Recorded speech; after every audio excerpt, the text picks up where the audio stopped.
A product market fit just means that people are willing to pay for your service, and it's solving their problems as well. So, and I was able to achieve that with two, I will call two minimum viable products, is what we call them, MVPs. So one is the Supply Jobs Canada network, which is comprised about a network of about 300 supply chain professionals that are spread across Canada. And then there is the ACT project, which is actually a service that I use to help foreign trained professionals that are looking to integrate sooner in their profession here in Canada. So these I will call success as against the other things that I've done that were just didn't happen. So and the one thing you need to know about this method I'm talking about is that it is sort of a controlled failure, so to speak. So it's a failure in a way, but it's a controlled failure. That's what this method I'm talking about. These things are engineering concepts as well. It's a controlled failure. So when it comes to the statistics of startups in Canada, where it says that 20% of businesses fail in their first year, and around 60% will go bust within their first 3 years. How about that? Like 80% of companies will actually fail in their first 3 years.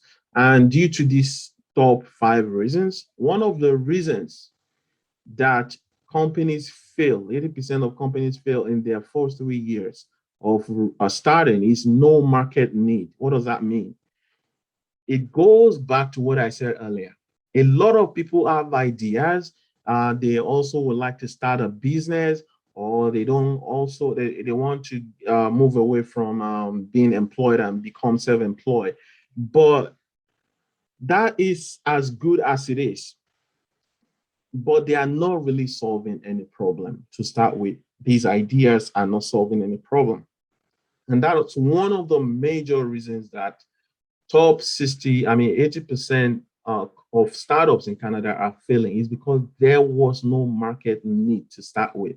And then the next one, of course, the obvious one, everybody knows this one. Oh, no cash, I don't have the money to start a business.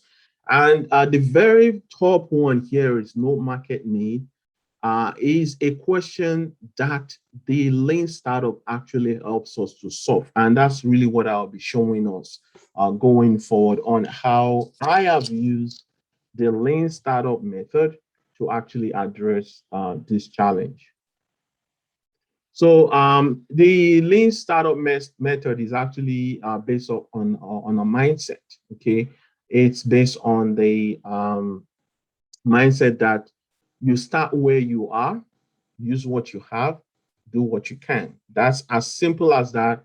That is the way we can achieve um, the lean startup.